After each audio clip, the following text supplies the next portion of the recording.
When an HOA decides to build a bike path through what they believe is unused land, the results can be disastrous, especially when that land is an active cattle pasture.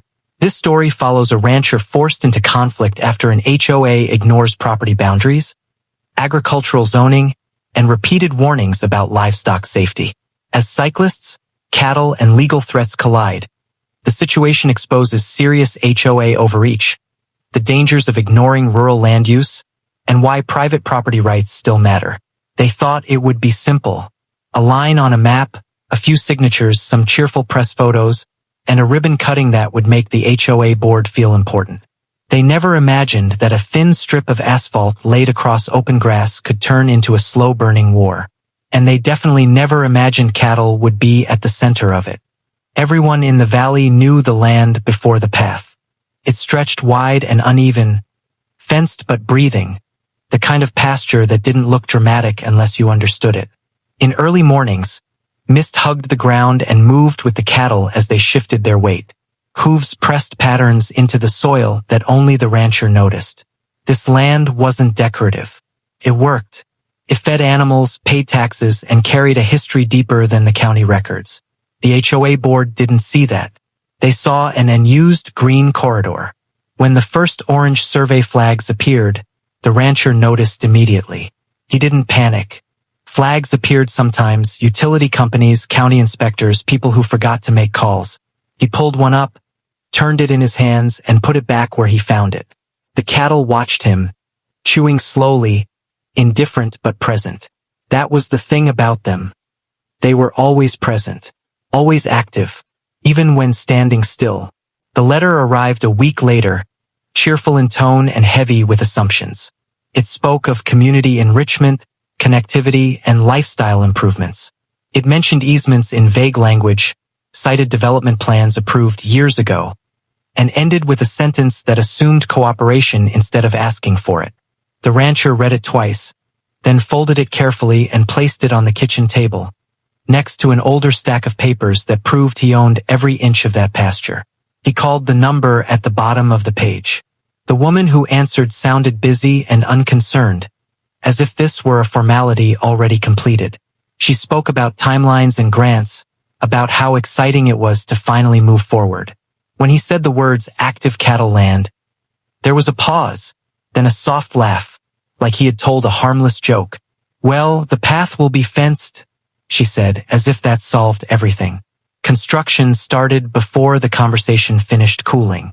Heavy machines rolled in on a Tuesday, flattening grass that had never known tires.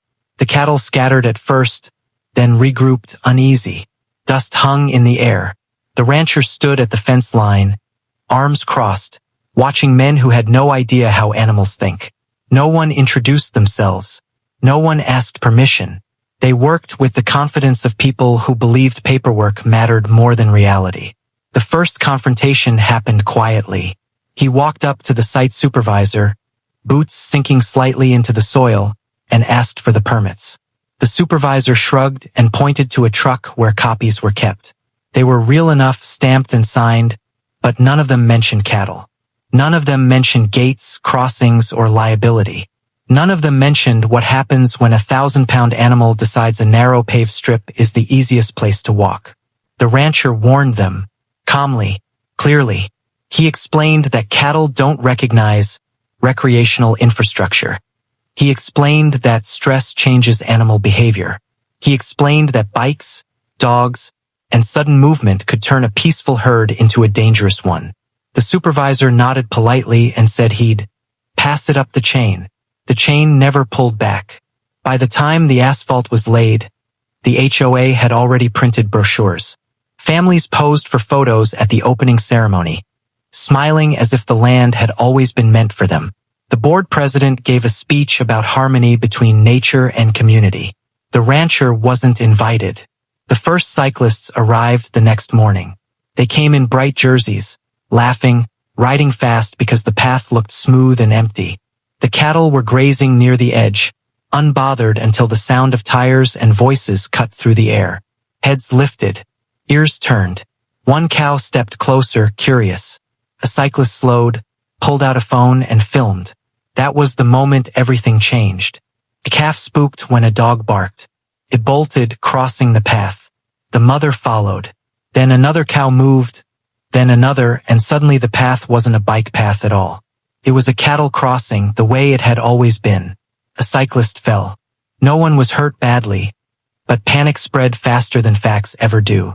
Photos hit social media before noon. The HOA responded with statements about safety and responsibility. They installed signs warning of livestock, as if signs had ever stopped an animal. They added flimsy fencing that cattle leaned against without effort. They told residents to be aware. The rancher documented everything, every incident, every complaint, every near miss.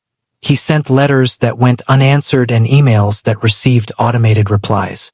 He kept working the land, because cattle don't pause for disputes. Then came the lawsuit threats. A cyclist claimed emotional distress. A parent claimed the path was unsafe.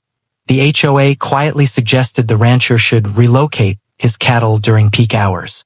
Relocate them where exactly was never explained. The implication was clear. The land was no longer his in practice, even if it was on paper. The rancher hired a lawyer who understood land, not just law. Together, they built a case not out of outrage but out of facts. Historical use, agricultural zoning, liability precedents, the cost of stress on livestock, the danger of forcing animals into unnatural patterns. They showed that the HOA hadn't just made a mistake. They had ignored warnings at every step. Meanwhile, the path stayed open. Incidents continued. Minor, then not so minor. A cyclist hit a cow at dusk.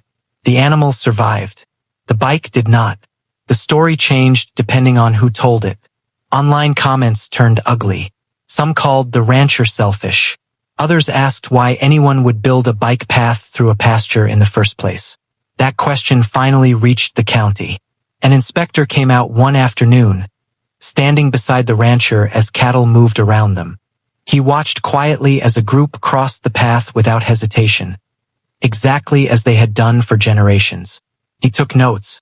He asked questions the HOA never had. The hearing was scheduled 3 months later. In that room, under fluorescent lights, the HOA spoke first. They talked about community needs, funding deadlines, and good intentions. They showed renderings and smiling families. Then the rancher's lawyer stood and spoke about reality, about animals that don't read signs, about land that feeds people, about responsibility when convenience collides with agriculture. The rancher didn't speak much. When he did, it was simple. He described mornings before the path existed. He described how cattle move, how they think, how they rely on open land. He described how no one asked him, how no one listened when he warned them. He didn't raise his voice. He didn't need to. The decision didn't come that day. But when it did, it was clear. The HOA was ordered to close the path temporarily. Then permanently.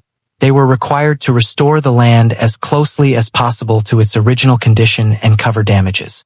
The ruling cited negligence, not malice. That distinction mattered, but not as much as the outcome. The path was removed piece by piece. Asphalt broken up. Fencing hauled away. Grass replanted. It would take years for the land to fully heal, but it would. The cattle returned to their patterns almost immediately. Some residents were angry. Others were relieved. The brochures disappeared. The board president resigned quietly. The rancher went back to work the same way he always had. People still talk about the bike path that never was. Some say it was a waste. Some say it was inevitable. But those who understand land know the truth. You can draw all the lines you want on a map. You can pass votes, print signs, and cut ribbons. But if you ignore what a place actually is, it will remind you, slowly, stubbornly, and without apology. Because some land isn't empty, and some mistakes don't stay buried under asphalt.